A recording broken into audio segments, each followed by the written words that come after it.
All right, everybody, let's talk about a new video in the series. It's called Be a Better Consumer. It's part of my finance track. Um, so let's cut to the chase. The fact of the matter is, the average retail industry, the average industry that is designed specifically to market and sell to you, the consumer, believes the average consumer is an idiot who doesn't research anything. And guess what? The fact of the matter is, the average consumer is an idiot who doesn't research anything. I'm going to give you some hard numbers as a couple examples, but then I also want to go into how why this assumption reigns. I mean, this goes from even something as simple as like how or um, outlet stores, right? Most of the major brand outlet stores aren't actually stocking clothes that didn't sell in their full retail store. They're making cheaper quality clothes specifically for outlets, right? So we're talking about something as simple as that, right? Which should immediately turn you off from the concept of outlet, especially if you consider a brand for its quality, um, and then you go to the brand's outlet store. 9 times out of 10, the stuff was made specifically for the outlet at lower quality, which means you just screwed yourself out of money, right? But that even ranges to like how we buy cars in this country, how we pay for cell phone plans in this country, how we buy cell phones in this country. Like everything is geared towards getting every dollar it can get out of you. And the average consumer doesn't put enough effort into the process of consumption of goods to understand that there is money lost in a lot of the transactions the average person makes, and money gained by not doing some of the most common things people do, right? I used to sell cell phones for all the major companies: T-Mobile, Sprint, Verizon, AT&T. I also used to sell phones for companies that are now defunct, like Kajit, which was actually rebranded into Cricket Wireless and went into an entire different realm of customer base, right? So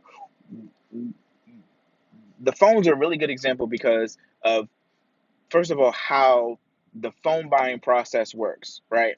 So back in the day, right, the companies would subsidize your phone, which means you would sign a 2-year contract, and then you would pay a greatly reduced price for this phone, but be locked with the carrier for 2 years, right? The basic subsidized price for like the flagship phones was usually either 199 or 299. So you pay 199 bucks or 299 bucks, you got this brand new phone for 2 years. And if you cancel your service early, you paid an early termination fee of 150 to 350 bucks. And for most carriers, your early termination fee decreases for every month that you maintain the service, with the total fee being divided over the 24-month contract. Um, the reason why that's significant is because that's not how it was done the rest of the world for the most part. But speaking just about United States, um, a lot of people, myself included, took advantage of that. When the newer phones were coming out, we realized, hey, I could commit to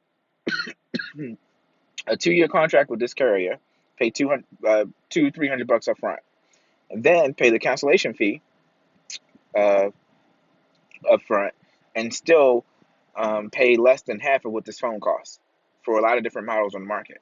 So that's what people doing. It's like the air is really dry. I don't know why I'm coughing so much. Sorry.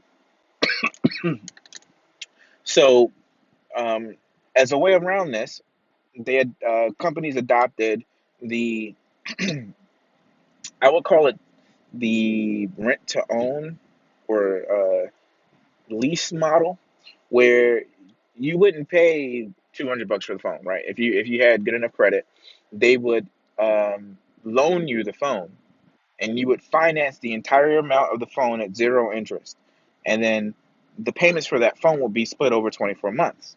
And then at the end of your 24 months term, you can trade your phone in and then do it all over again, right? So in this way, the carrier has all the power. Number one, you lose the value of your phone at the end of your term. At the end of the 2-year contract, you used to be able to just walk away. The phone was yours. You're done. right? Now, at the end of that 24-month term, depending on the carrier you with, the phone may or may not be yours. For example, Verizon Wireless, after you've made your 24 months worth of payments, or you've paid off the device early if that's what you decided to do, it's yours, no questions asked, no additional actions or steps required. Sprint, however, as a contrast, uh, you are a member of a program that allows you to take out this loan to get this phone. So if you decide to walk away from the program and keep your phone, um, then you have to pay a fee to exit the program. Basically, you you loan a phone from Sprint at zero interest to commit, so that you are committed to their service, and then on top of that loan, you get the luxury of getting to pay a fee after you've paid the phone completely off to be able to keep the phone and make it yours. And last time I checked, that fee was like $130, right? Look at cars, right? So let's take a new car. I'm a huge Mercedes fan, right? But a luxury vehicle has crazy depreciation, but people buy them new all the time, and then they look at the new car loan the wrong way, right? So a lot of people look at the new car loan and want to know, what is my lowest payment going to be, or um, if not the lowest payment, what is my lowest interest rate, right? And these two factors are actually technically irrelevant in buying a car, new or used, but we're going to use new as an example, right? Because it's the most extreme example and it can be scaled down to used cars. So you buy a Mercedes Benz brand new. Let's say you fully spec'd it out. You got like the Napa Valley leather in your C300, and the base model of the car was 44K. But now, with all your options and everything, you wanted the coupe and all that, it's like 67, right? Whatever. The numbers don't really matter here. I don't need to actually do math. What I need to give you is perspective, right? If you focus just on the car payment, um, then the loan term and interest rate can increase to accommodate the payment you want to make in the car you want, which means you pay more over time, either through a longer loan or more interest. If you just focus on the interest rate, right? Say they give you a 0% introductory interest rate. In these cases, they're usually not willing to negotiate the sticker price of the car. So you pay well above the actual cost of the car to purchase it, and then you're out money from the beginning. So if you're not, like, this is a very complicated subject that we'll get deeper into at a different time. But like for cars as an example, and phones in the same vein, um, you should pay cash. But if you've got a lot of cash and you can buy a $70,000 car in cash, you probably shouldn't pay cash. You should get a loan, but you should pick the right loan terms. And same thing with the phone.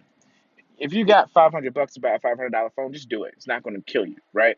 But if you want to buy a flagship iPhone or a flagship Google phone that's 1,000 something bucks, there are plenty of other things you can do with that money. And there are plenty of other things you can do with $500 in the short term that can earn you back a bit of money, especially if you get into the market and you play with that about 500 or a grand in your account. And so, um, switching back to the car situation, take this scenario for example: a brand new C300, fresh off the lot. The first year depreciates 25%. The second year depreciates 35%. The third year depreciates another 25%. In the life of ownership of the car, if it's brand new, fresh off the lot, right? So 25% depreciation in the first year, 35 in the second year, 25 in the first year. What does that mean? Well, that means if you take a traditional loan, um, and you put the traditional asking amount down, which is, between 2 and 4 grand, you are immediately down on your car when you drive it off the lot, because we still didn't count for the fact that it depreciates a little bit as soon as you drive off the lot. So then, how do you accommodate this? Like, oh, just don't get loans, you're wasting money. No, not necessarily. It's how you get the loan, right? So in this case, if you want to buy a brand new car, knowing that depreciation hits 25% in the first year, 35 in the second, and 25 in the third, you want to structure your loan so that your payments almost always keep you above water, right? So an easy way to do that without getting too deep into the numbers, because we're going to do that in the deeper personal finance section, is You take a no more than 5-year loan, preferably no more than 4-year loan. I prefer you do four, right? Because that means you split the loan payment term off 25% of the loan every year, right? And then you put at least 25% down on the car, and never ever ever in your whole life finance tags, titles, and taxes. Never. If you can't afford to pay cash for tax, titles, and taxes, you don't get a car loan with that car because you can't afford the car, right? So if you're going to buy a car brand new, in order to not be screwed in terms of interest payments over time or overpaying for the car, 25% down on the car, and then structured over a 4-year loan so that you're paying 25% of the loan off every year. And what you see is if you do the 5-year loan, you dip below, you dip underwater for the second year, and then you come back up the third, fourth, and fifth year. If you stay at the 4-year term, you stay above water the entire life of the loan. So you can walk away from the car whenever you want. But here's the thing, if you pay cash for the car, let's say you take a 70K car and you pay cash for it, and now you got a car that you paid 70K for that you drive off the lot that's no longer worth 70K, it's worth 60 something, the lower 60s probably, right? Then over the life of the loan, it depreciates even further, and so now you take a brand new 2019 car, and 4 years from now, it was worth 70K. 4 years from now, it's worth, I don't know, 28 or 30, right? You just lost 40K. What you could do is take the 70K in cash that you have for the 70K car, finance half of it, and invest the other half. Toss it in a regular um, mutual fund, mirroring the stock market, getting the average yield of 8 to 10% over 10 years. And what you see is you pay for this car that over the life of the loan, you pay slightly more than 70K. But that 40K that you set aside or 35K that you set aside accrues in interest, compounds. And so now that 35K you set aside is worth 70K, plus you got a car with its remaining 30K value.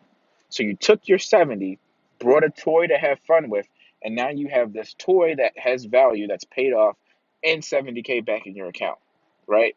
And this is what I mean when I say um, the industry is out to screw you.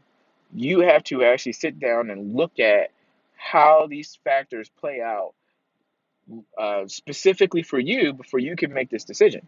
Because if you don't have 70K in your bank account, um, your ass shouldn't be buying a brand new car. You're wasting money.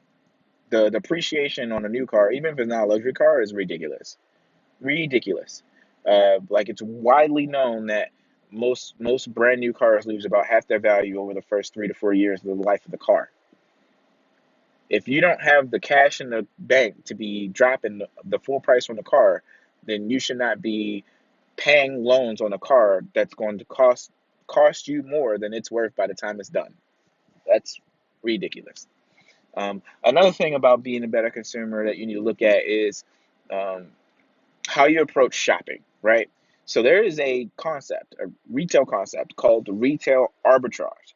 And what retail arbitrage is, in layman terms, it's the actual process of taking advantage of the difference between two markets, right? And we call it retail arbitrage because what we found, well, not we, right? I didn't make the term up, but what was found was that there are loyalists to platforms um, very, very ignorantly in manner, if I would add. And when I say that, I mean like there are people who only do certain shopping at Walmart, only do certain shopping on Amazon, only do certain shopping on eBay, etc., etc., right? And so what people have found is that you can go to these outlets, you can go to Walmart or go to Best Buy, where they have a loyalist, and then see that an item at Best Buy is marked lower than a price on Amazon or marked lower than the price on eBay. Do your quick math and then realize, hey, you know what? I can buy this item at retail from Best Buy, walk over here to my house, type in a few buttons, and sell it on eBay or sell it on Amazon at a net profit, right? That's retail arbitrage. And retail arbitrage is a classic example of people being lazy because If you decide you want to buy something and you only check one source, uh, then you're not doing your due diligence to see if what you are being asked to pay for something is worth it. People don't know this, but like Amazon, their price algorithm, um, it actually scans the market, uses your cookies to see what your buying history is, and adjusts the price on the fly as you view an item, right? So you could be, you could have been searching for a phone and decided you wanted to buy the phone off platform, but it sees that you were at this site and it sees that you had been had interest in an iPhone. So now you're looking at iPhone cases. Well, because it sees that you have are looking at iPhone cases and it sees that you're more likely to pay a higher price because you've been interested in buying iPhones in the first place, it will slightly raise the price of that iPhone case to get more profit out of you when you click buy, right? And so that's a classic example of um, Amazon manipulating retail for their own ends. And it's really interesting, actually, if you get deep into how Amazon works, the way they dynamically adjust prices, and how, like, if you buy something from Amazon, it's always best to look at the item a few times over the course of the return period to see what it's retailing as. Because in many cases, the price will drop, and it won't be like a 2 cents drop. Like I've seen prices drop $5. I've seen prices drop 10. I had a docking station I bought one time for 140 on Amazon, and the price dropped to 115 3 days later. And Amazon's official policy is not the price match, right? Because they know they do this price algorithm jacky jack. So you need to be checking within the return period so you can just be like, okay, if you guys want a price match, I'll return this and buy the one at the lower price. So this video is starting to get long, so I guess I'll go ahead and wrap it up. So the idea of being a better consumer isn't, buy do buy this, don't buy this, right? The idea of being a better consumer is, number one, take stock of what you can afford and what you can't afford. There's this famous phrase of keeping up with the Joneses, and quickly explained, it sounds exactly as it's heard. People are constantly trying to keep up with the way society and people are around them, right? And my financial abilities and my financial lifestyle is going to be drastically different than random movie star X because I don't have random movie star X money, and I acknowledge that. So I live within my means. And keeping up with the Joneses is the concept of living it within the means of what you see instead of what you have. And so you don't want to keep up with the Joneses. You want to take stock of what you can afford, of what's practical for you, and do what's best for you as a consumer in this market. And you need to understand that in almost everything we do, we are a consumer. From the most obvious stuff like your cable bill, your phone bill, or your car, to the more complicated stuff like healthcare, uh, you are a consumer. And so do your due diligence. And by due diligence, I mean don't just take one price for granted, especially when it starts to scale and how much the item you're being charged for, the service you're being charged for. Don't just take one price for granted. But one of the 48 laws of power is also don't bargain too much. Be willing to pay what the market value is for an item, but you have to actually understand what the market value is for an item. And many people don't do that. Many people fail at that. And so a really common retail arbitrage method that I'll leave you guys with is gift card flipping. And so, especially if you live near like impoverished communities like Baltimore City, Chicago, like what you see is, especially around the holidays, gift cards will spike to these people, and they'll get a Best Buy gift card for $200 and decide, you know what, I don't need Best Buy stuff. I need food. I can't feed my family. I want to sell this $200 gift card for $100, right? There are people who will go on Craigslist, go on Facebook Marketplace, find these gift cards, find these people selling gift cards at a way undervalued rate, and then go check to see what the rates are on gift card um, websites like raise.com or was it gift card granny or something like that. And so they'll buy a Best Buy gift card for that's valued at $200 for 125, and then sell it on Raise for whatever the markup is. Like last time I checked, Best Buy was only like a 2% discount, right? So you can sell your $200 gift card for $196. You pay raise your fee, you pocket the difference. You just made profit, and all you did was buy a gift card from somebody and sell it somewhere else. That's the essence of retail arbitrage, and that's how, like, you are literally preying on someone's um, desperateness in the moment for undervaluing a gift card just because they needed the cash to make a profit off of that. Um, is it immoral? Is it unethical? I don't know. I've done it. Um, I haven't done it recently because it's not a big, factor in how I make money. You're not going to get rich off of it by any means, but like people do it. Um, but that's one of those, like, educate yourself first. I'm desperate. I need money. I want to sell this gift card I have. What are the opportunities available to me to sell this gift card, or am I confined to undervaluing it on Craigslist or Facebook? All right, guys, I'm gonna go get some food. It's hot. Was it 110 degrees or something like that? Peace out.